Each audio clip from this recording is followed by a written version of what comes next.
minutes. 6, 5, 4, 3, 2, 1. Right now, we are going through a real revolution in access to space. Today, commercial companies are providing access, private individuals are flying to space, private companies are supplying payloads to the space station. It's an absolute revolution in relatively cheap and very frequent access to space. The new space concept is to open up space frontiers through entrepreneurial activity.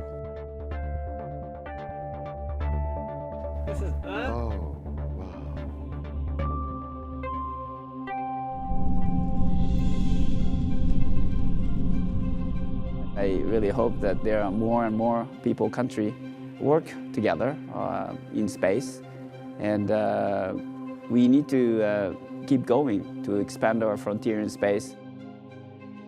Space tourism will open up brand new opportunities to enjoy our planet. So many different people can have the opportunity to leave the Earth's surface and to orbit around Earth, or maybe to go to the moon. And that's going to be amazing for people to have a different perspective and to be able to live their dreams. We are fortunate enough to be amongst some of the first researchers who will go and fly on some of these commercial vehicles. That's coming pretty soon, so I'm starting to get very excited. People will eventually live off of this planet. Someday there will be a person who was born in space, lives their entire life in space, and has never even visited planet Earth.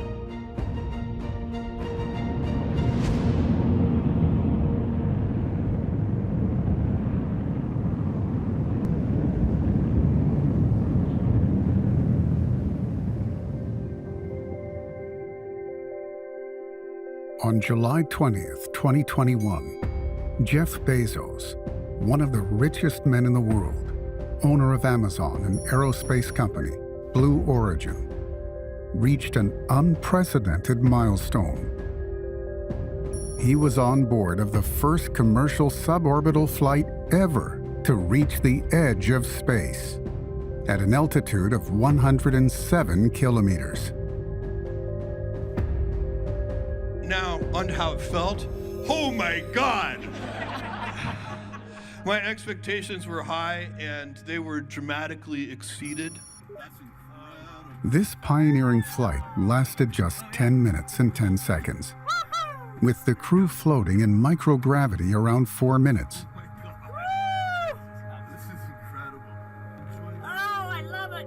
Just a few days before, on July 11th, Richard Branson, the multi-billionaire owner of the space tourism company, Virgin Galactic, was on board of his own space plane and also enjoyed microgravity for a few minutes.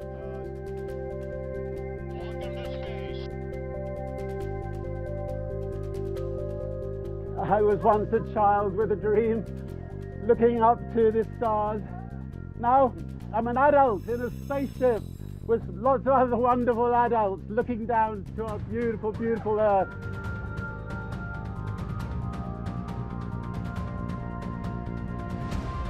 These two unique space flights shocked the whole world as they kicked off a new age, the age of space tourism. What we're doing is not only adventure, but it's also important because what we're doing is the first step of something big. This is a big vision, but big things start small. In this intense competition to give human beings the opportunity to travel to space, SpaceX has taken a step forward. As, just a couple months after these milestones, on September 15th, they launched Inspiration 4, the first all-civilian human spaceflight to orbit. This SpaceX mission reached an altitude of 590 kilometers, much higher than previous suborbital flights, and even higher than the International Space Station. and it spent 3 days orbiting the Earth. This private space flight was the first ever to go into orbit without a professional astronaut aboard.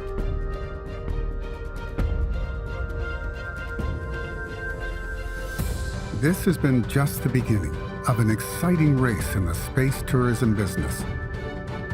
A thriving business that will allow people to enjoy commercial journeys to space. And this is just the tip of the iceberg of a new economic wave that will change our world as we know it. The space private business.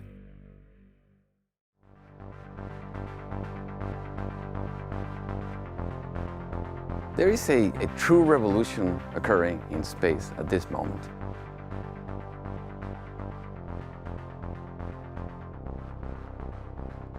Somewhere along the way, we realized that space also had value.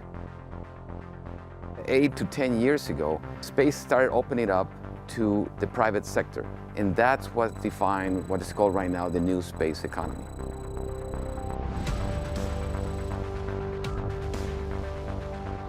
The ability to go beyond just the objectives of space agencies for merely scientific exploration, to opening it up to commercial activities so that other countries, other people can have access to space.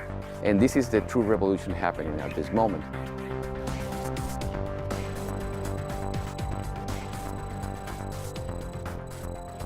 Right now we are living in a very interesting time.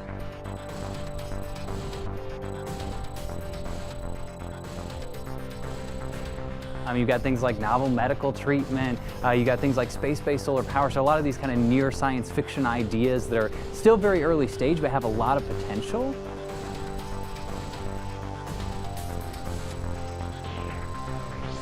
I think that we're going to find things that we never knew even existed.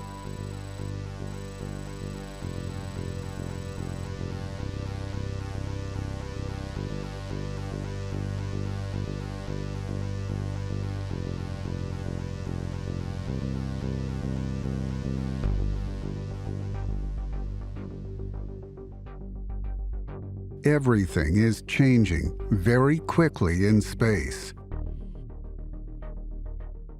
The massive emergence of the private sector in space is pushing the presence of human beings off Earth faster than ever before.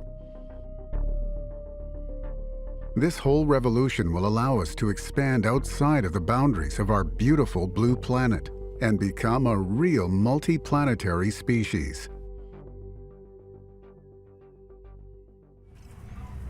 These are the first steps to becoming a multiplanetary species. They will, as one of their first acts, complete what you might call the first stage of human history, which is our transition from being a local species based in the Kenyan Rift Valley to a global species, which we already are in extent. That completes the first stage of human history of becoming what I call a Type 1 civilization, a civilization that has full access to the resources of its planet. Type 2 civilization is one that has full access to the resources of its solar system. Type 3 of the stars.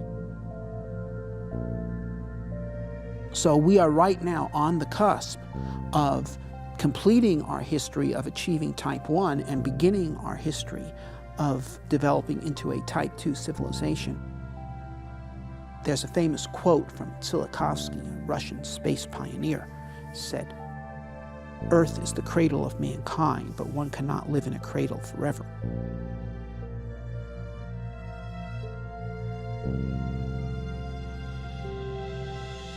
So this is going to be a slow process, and it's going to be just like on Earth. It will start probably with a base on the moon, in which they can stay for a few more days, weeks, start figuring out how is that they're going to survive in such a harsh environment. And that's going to start evolving into more and more complex settlements on the moon and probably later on Mars.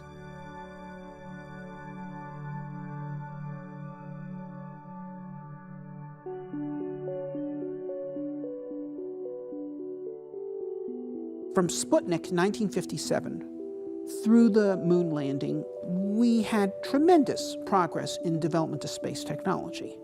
And these were, of course, government-led efforts. The United States, Soviet Union, racing to the moon. They had their running shoes on and they accomplished a lot.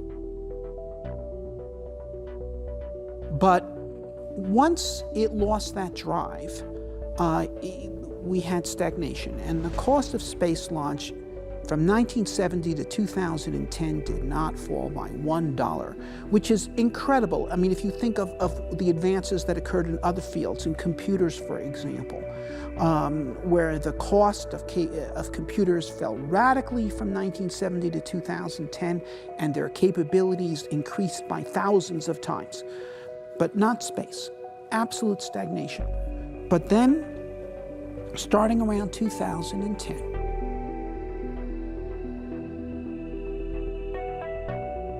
with making the Falcon 9 operational, and then making it reusable, and then introducing a heavy lift vehicle that was 3/4 reusable based off of the Falcon 9, we've had a decline of the cost of space launch of a factor of 5. It fell from $10,000 a kilogram to $2,000 a kilogram.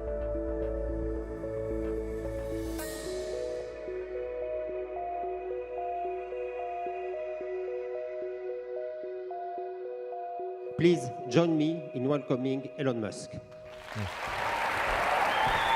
Hi. Hey.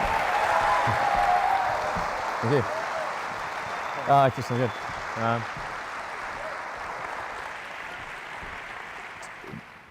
It's really crazy that we build these sophisticated rockets and then crash them every time we fly.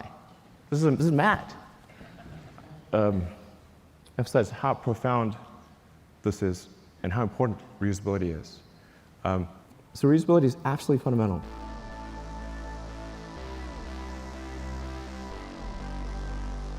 What Musk has done is not only created a number of very impressive and important spaceflight capabilities, and not only cutting the cost of space launch by a factor of 5 over the past 10 years when it had been absolutely flat for the previous 40, but he has set off a private space race.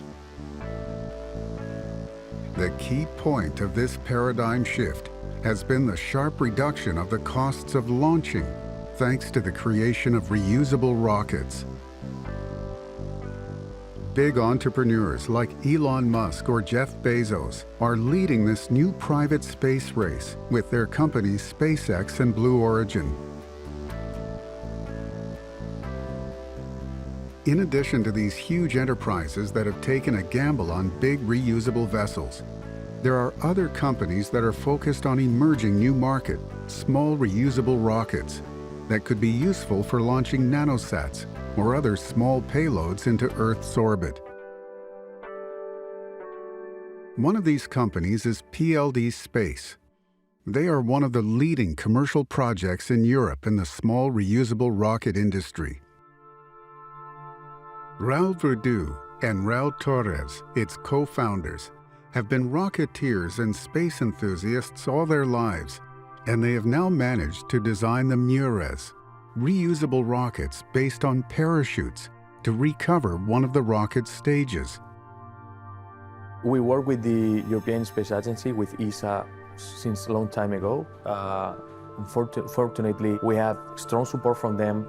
We are one of the companies being supported by ESA for small launcher development. They are providing us help in different ways for the development of the launch vehicle and also to help on the operations. We are now developing Mira 5 rocket with the reusability capability. And Mira 5 is a 2-stage rocket, so we need to develop the mechanism to do the separation of the 2 stages. And this is also a very tricky technology to develop. It's very focused on the small satellite market, and it's a launch vehicle that can lift off and put into orbit 300 kilograms of payload. The Mira 5 is PLD Space's main project. It's a 2-staged, partially reusable rocket conceived to launch payloads into Earth's orbit. The first stage of the vessel is the reusable part, and it has been designed to come back to Earth by parachute and land in the sea.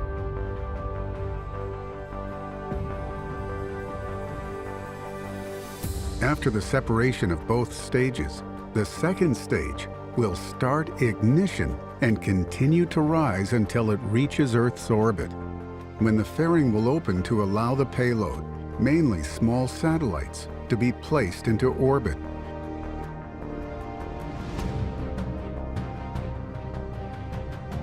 Both second stage and fairing will eventually be eliminated. The tricky part of this reusable technology is recovering the first stage. PLD Space have developed a spectacular drop test that involves a helicopter and a boat with a crane to grab the booster from the sea. We developed subsonic test in El Arenosillo in south of Spain, doing a drop test, and we want to demonstrate in flight the reusability capability and the splashdown operation. So we need to use parachutes because of our scale. So our rocket is small and it's cheaper to use parachutes than the engines to do the reusability. Yeah, that was another important test because involved the use of a helicopter with people inside, two brave pilots, another guy managing when to separate the first stage of Mura 5 from the helicopters. There was a lot of things that never has been at that moment. Any time that we push the button, it's a very risky operation, not only the launch itself. So we are assuming some risk because we do a lot of work to try to reduce the probability of one of these risks. So it's super easy to fail. We do this with a very successful result. So we are very happy, we are very proud with our technology, and it's very, very promising technology to reuse small rockets.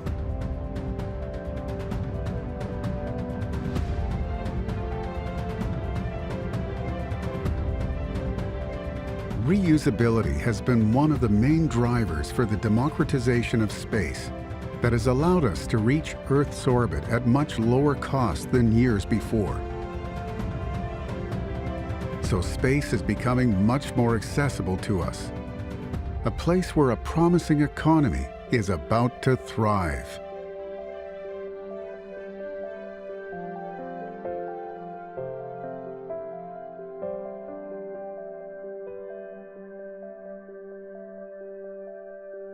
We talk about all of new space and the money that could be made, but we should never ignore the literal hundreds of billions of dollars that is being generated right now by the satellite industry. A few years ago, satellites were as big as a school bus. Amazing advances in software and engineering technology have allowed us to radically reduce their size to devices of less than 10 kilograms, the so-called nanosats. But there are even smaller and simpler versions of these nanosats, the CubeSats, which are cubes of 10 by 10 centimeters and about 1 kilogram in mass.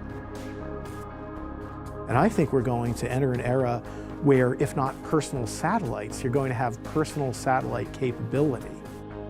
You know, not only are you getting your phone, your internet through satellites right now, but soon what was once just the purview of governments in terms of remote sensing capabilities, I think is going to be coming down to the individual.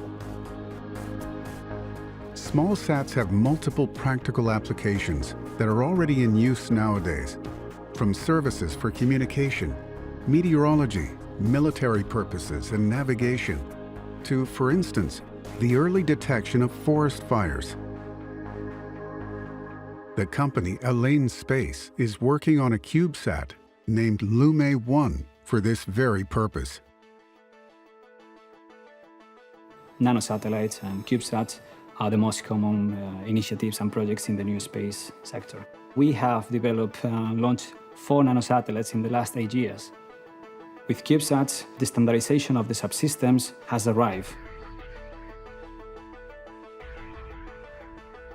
In the process of manufacturing a CubeSat, all the subsystems must be tested to prove that all the devices work perfectly. All these tests are carried out in a clean room, a fully sterilized space at the University of Vigo. We are in the clean room, and in this facility, we usually test all the subsystems of the satellite and also integrate and assemble the satellite. Well, I think it's time to now to load the firmware on the board, okay?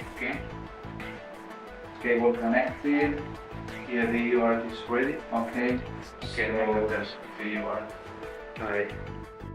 And once all the subsystems have been accepted and validated, we start the assembly of the satellite. We start to put all the subsystems together, to wire all the subsystems. And after that, the satellite is ready for flying. Once in orbit, the satellite searches for and tracks forest fires and sends an alarm signal to a control room, where the data gathered by the CubeSat is analyzed and emergency services are alerted. Basically, what we do here is to prepare the command sequences and send it to the satellite.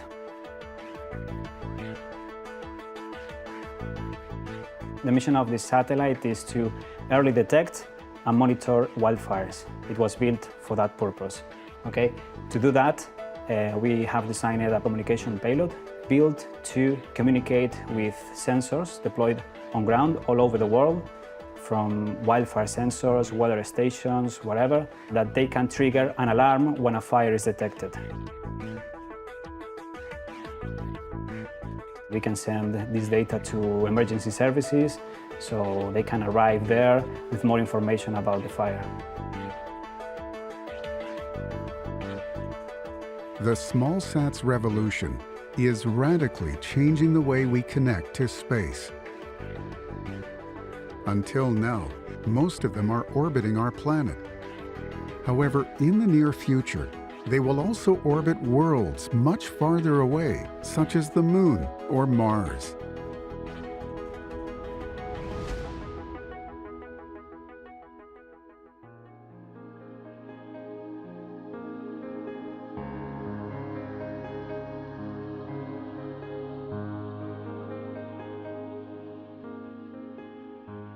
It's saying that space has these intrinsic qualities that are very valuable. Things like the microgravity environment, things like the fact that it's a vacuum environment. All of these, we're saying we can actually leverage those into new innovations. And so that's where you start to see this kind of paradigm shift. Those very special conditions of space that we find at low Earth orbit level open a whole range of possibilities for research in the most diverse fields, from agriculture to nanomedicine, as well as fiber optics, pharmaceutics, or beer production. Multiple sectors are studying how to take advantage of these valuable qualities to improve their products on Earth. In particular, these unique conditions facilitate the processing of certain materials like liquids, gases, or gels in space, as well as the manipulation of huge, heavy structures without effort. This opens up the possibility of starting to manufacture certain items off Earth in coming years.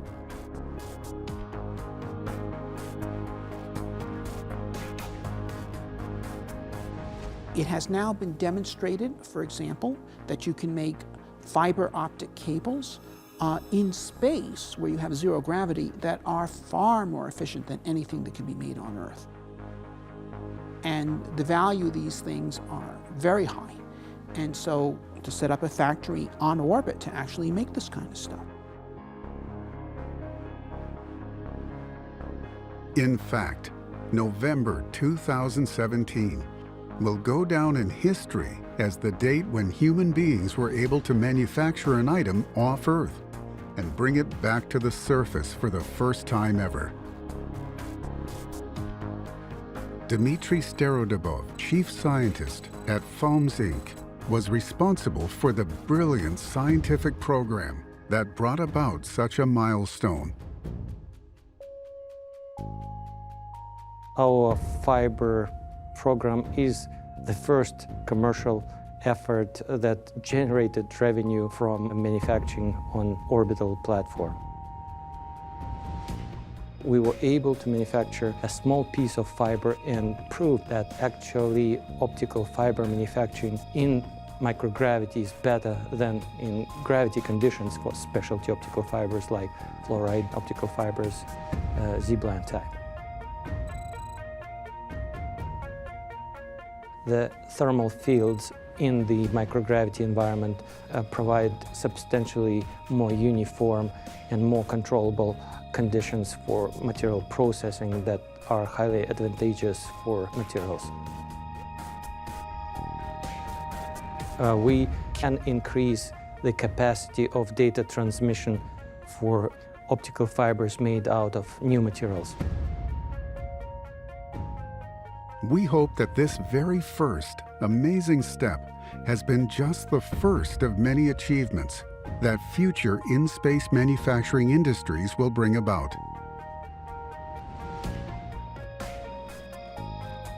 Without doubt, space is opening up scientific and business possibilities that we hadn't even dreamed of a few years ago.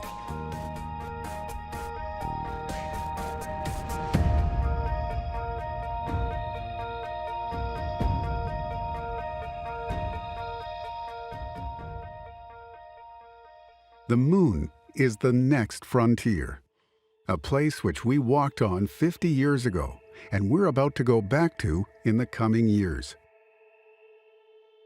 And we're not just going there on a return visit, but to settle there permanently.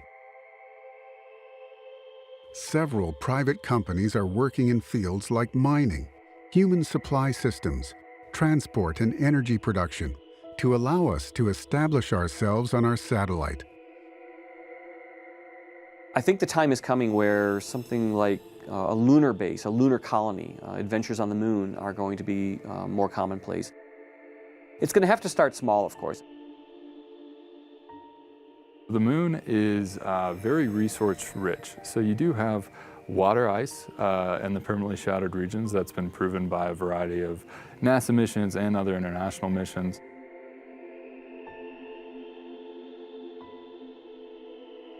We now know that the moon has many interesting resources that could be very useful for future permanent lunar habitats. In order to properly analyze and extract all of those resources, many lunar commercial initiatives have recently thrived. The company Lunar Outpost has been one of the pioneers as they have developed a sophisticated lunar mining rover. The MAP is the first debuted commercial lunar resource prospector, designed to analyze lunar soil in the search for resources. It's prepared to navigate in both light and dark regions of the moon, thanks to a sophisticated camera vision system. In the future, when we have swarms of these rovers, we'll be able to create a very high-resolution survey of those areas. So as MAP is driving and operating, it uses two different systems to navigate autonomously on the lunar surface. It uses both vision-based navigation system using camera data to scan the surface. However, if you're operating in the dark or in a deep shadow region, the camera won't be able to see in those areas, and so for those situations we have a LiDAR, a laser ranging and detection system, and that allows the rover to see and navigate in the pitch darkness. The rover has scanning spectrometry equipment on board, which is measuring the resources in the surface of the lunar regolith, as well as a drill on board that can probe below the surface. And so again, as the rovers drive around on the surface, they will create a map of these resources and overlay that onto the physical map of the lunar surface. I think truly we will have robots on the moon within the next year or two. And I'm not talking just one rover here, one rover there. I'm talking swarms of robotic rovers, much like ours, that will be prospecting the lunar surface, finding the resources that will enable that long-term colonization of space, which personally I'm very excited about.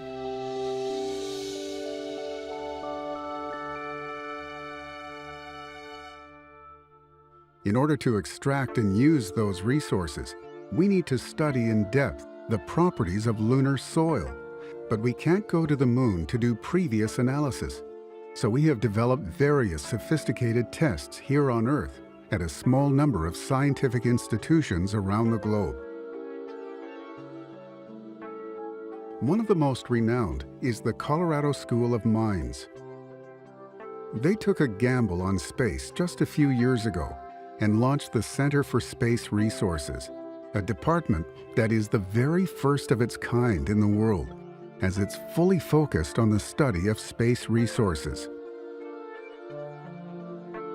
For many years, Angel Aboud-Madrid, director of the Center for Space Resources, has been leading a research program focused on human and robotic exploration of space and the utilization of its resources.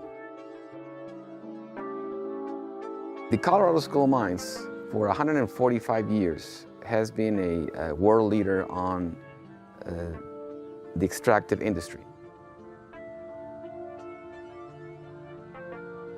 And about 20 years ago, it realized that it could start utilizing all that expertise to identify the resources and extract them and utilize them, but doing that beyond Earth.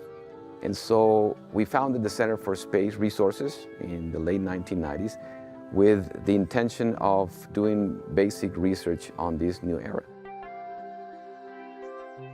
At the Center for Space Resources, they have developed multiple tests focusing on studying different aspects of materials found in celestial bodies, like the Moon, Mars, or the asteroids. It's essential to know the properties of lunar soil if we want to mine there. For that reason, they have developed a penetration test to analyze how a probe drills down into simulated lunar regolith. The first step in this test is to prepare the lunar regolith simulant sample to recreate the temperature conditions of the Moon's surface, with temperatures as low as -230 degrees Celsius, so it has been frozen with the help of liquid nitrogen. And so what we're going to end up doing is, this is kind of our pre-cooling. It's actually a reservoir in there, so we're filling up that reservoir with liquid nitrogen. Then we're going to connect up these hoses while it's in there.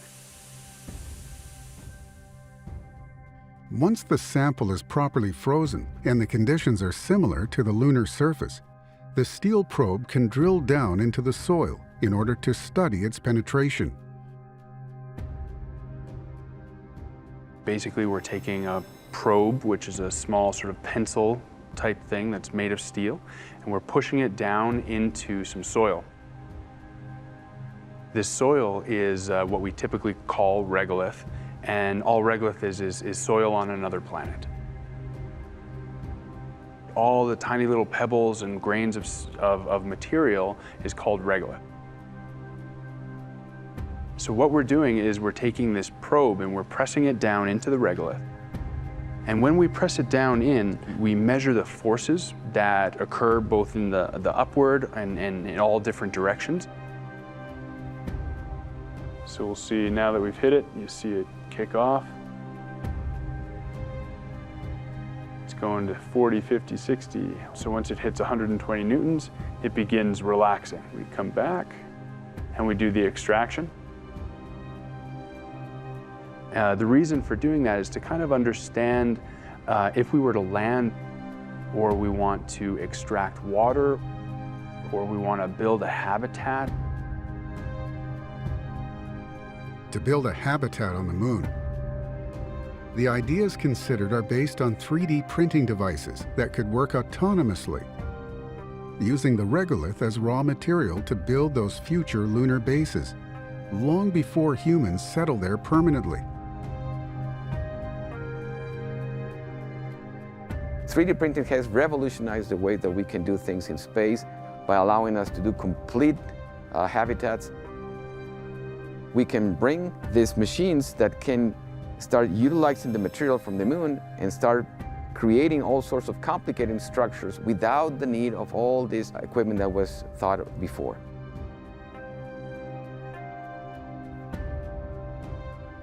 At the Center for Space Resources, they've been working hard on developing very innovative 3D printing techniques that use sunlight as the main energy source to thaw the regolith and shape it into new forms or tools.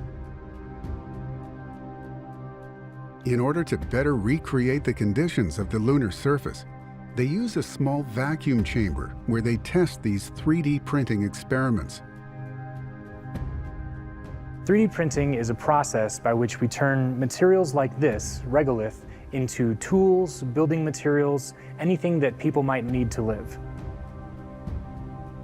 So the experiments that we do here are learning how to make useful items out of this kind of material.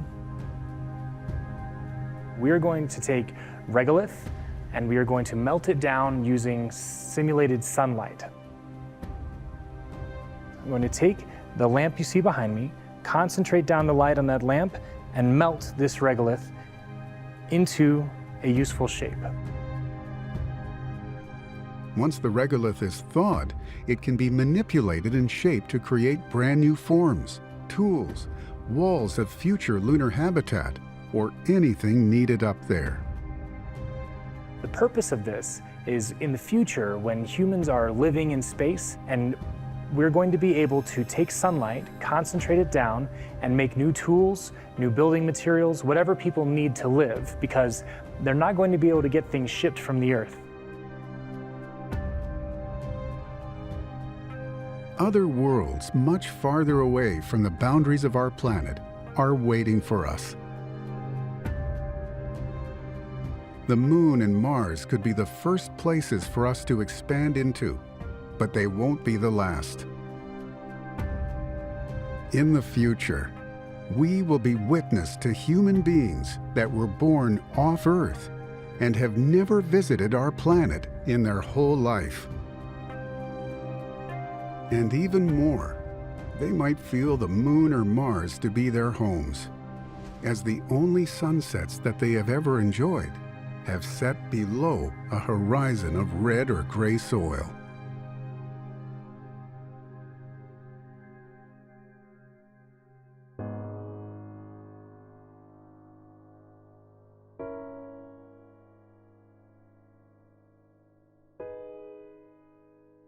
The first time we walked on another world besides Earth was in 1969, during the lunar landing. Until now, less than 600 people have had the chance to admire our beautiful blue planet from space. Koichi Wakata was one of those lucky ones. In 2014, he became the first Japanese astronaut ever to become commander of the International Space Station. The reason why I wanted to fly in space, or I wanted to engage in space exploration, is because of Apollo 11 lunar landing. Space is a wonderful place, and I really hope that there are more and more people, countries work together in space. And we need to keep going to expand our frontier in space.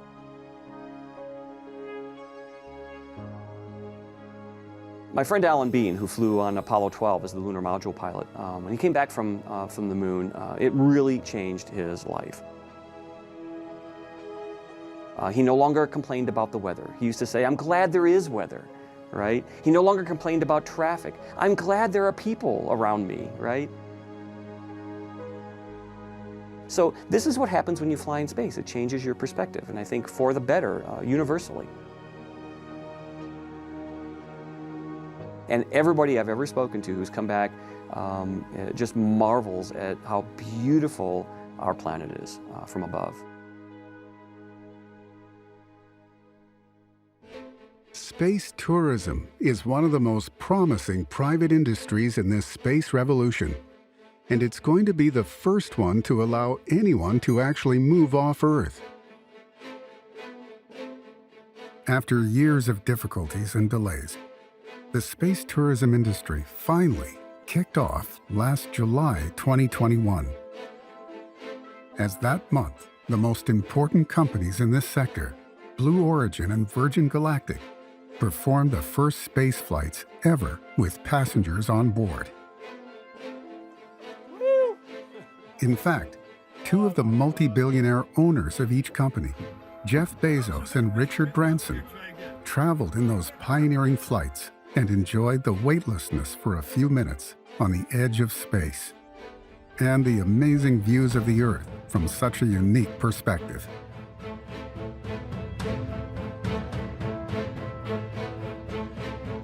This was the kickoff for the space tourism race. As just 2 months later, SpaceX proved that they're playing to win as they launched their private mission, Inspiration 4, becoming the first all-civilian human spaceflight ever to orbit. Blue Origin shocked the world again soon after, making the dream of many fans come true, as William Shatner, Star Trek's Captain Kirk, traveled on board the New Shepard suborbital vessel, becoming the oldest person ever to go to space. Oh, goodness me. The access of civilians to space won't be limited to tourism, as many people will have the chance to travel to space for many other reasons. For instance, for the first time ever, a movie was filmed in orbit, something unthinkable just a few years ago. A Russian actress and a director spent days on board the International Space Station, shooting a few scenes of the film.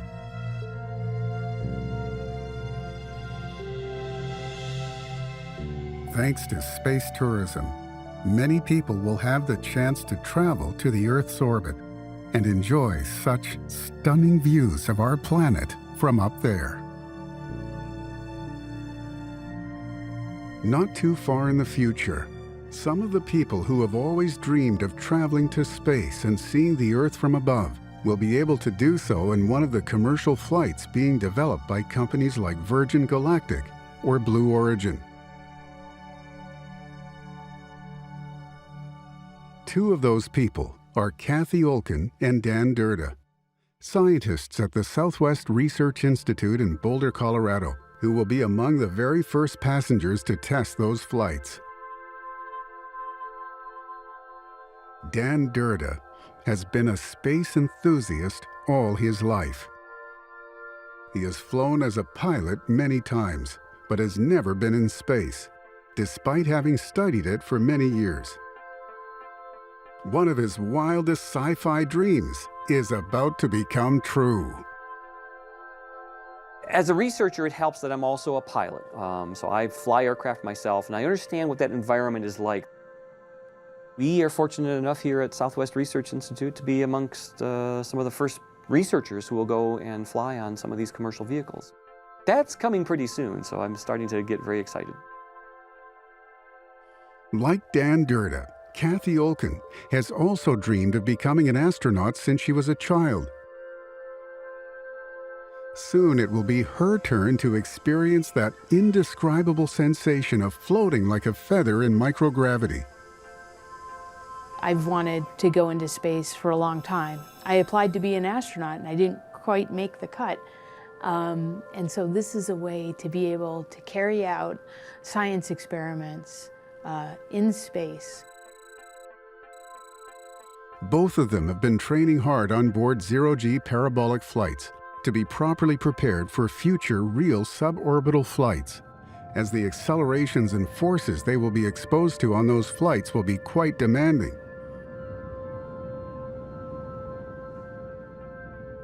We've been looking forward to it for a while. We've been training and getting prepared, doing parabolic flights on airplanes where you can simulate zero-G, and going in a centrifuge where you can experience high gravity forces.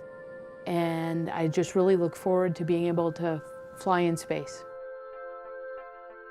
We have been spinning in centrifuges to feel the accelerations of the launch phase and the re-entry phase of a flight like this. We've been flying high-performance jet aircraft, military aircraft like the F-18 or the F-104, to again feel the accelerations, to have the sensation of what it's like to have all the extra equipment that we might have on our bodies. The very first commercial flights will probably be suborbital flights, just leaving Earth's surface, rising into space, and coming back down. You're going to accelerate up through the atmosphere, whether it's on a rocket or on a rocket plane. Then essentially coasting over the top on a parabolic trajectory up and out of the atmosphere, peaking at altitude something like 100 kilometers, 60, 70 miles up, something like that. Before then, gravity is still pulling on you, dragging you back down to the Earth, back through the atmosphere. That total flight time, depending on the type of vehicle, whether it's a rocket plane or a rocket itself, might be 15 or 20 minutes. There are 3 companies leading the race in space tourism with suborbital flight prototypes: Virgin Galactic, Blue Origin, and SpaceX. Virgin Galactic was the pioneer, the first to take a gamble on suborbital flights. Virgin Galactic, and they have a space plane called Spaceship Two, carried on a large carrier aircraft.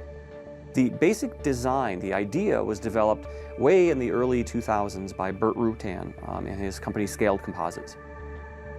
He was coming up with a very innovative aeronautical designs to allow pretty frequent and relatively inexpensive access to the high atmosphere.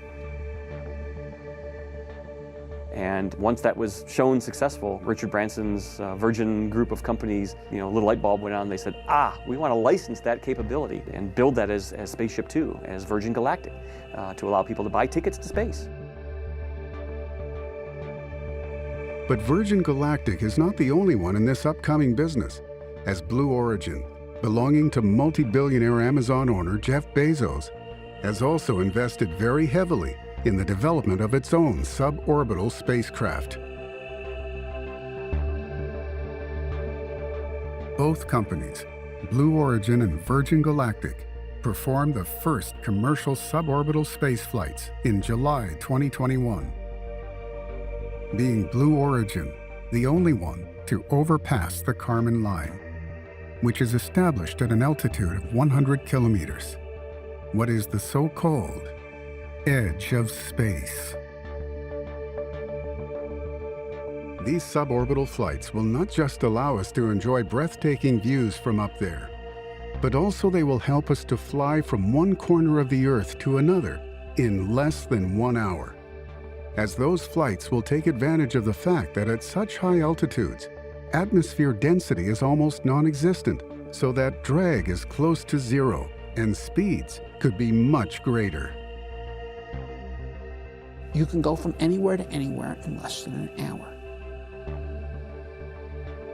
A flight from Los Angeles to Sydney might cost the passenger $20,000. But people who fly first class from Los Angeles to Sydney pay that right now. They still have to spend 18 hours in the airplane.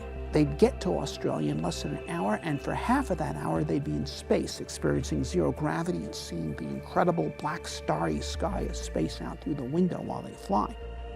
Now that's value delivered. So I think that's a business that'll happen.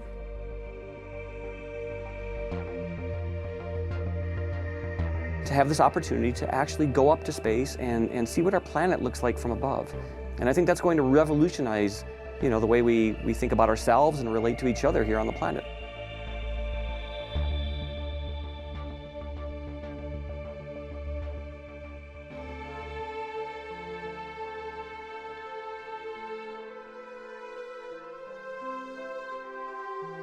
The future is now here. A new age is about to begin. Human beings will no longer be a species, strictly moored to one planet. The space industrial revolution has been the definitive driving force that has pulled us forward off Earth into multi-planetary expansion. That dark, starry sky will no longer be the limit. Do we have the need to become a multi-planet species? Did we have the need to leave the Kenyan Rift Valley? I mean, you know, humans, in a very real sense, are not native to the Earth. We're native to Kenya. We are actually tropical animals. That's why we have these long, thin arms with no fur on them. No human in the true state of nature could survive a single winter night in Colorado or in most of Europe. They would die. It takes technology to live out of the tropics. We had to develop clothing. It's a technology. We had to develop houses. We had to develop fire and many other new capabilities to become a global species. We're sort of in the stage of these first tentative steps in our species becoming an interplanetary species. If we want to protect ourselves as a species and ensure that we survive for a long period of time, we want to be diversified off of this planet. Earth is the cradle of mankind, but one cannot live in a cradle forever. Earth is indeed the cradle, and it's in the cradle that a child develops the capabilities that allows them to leave the cradle and go to the schoolyard, okay? The solar system is the schoolyard for going to the stars.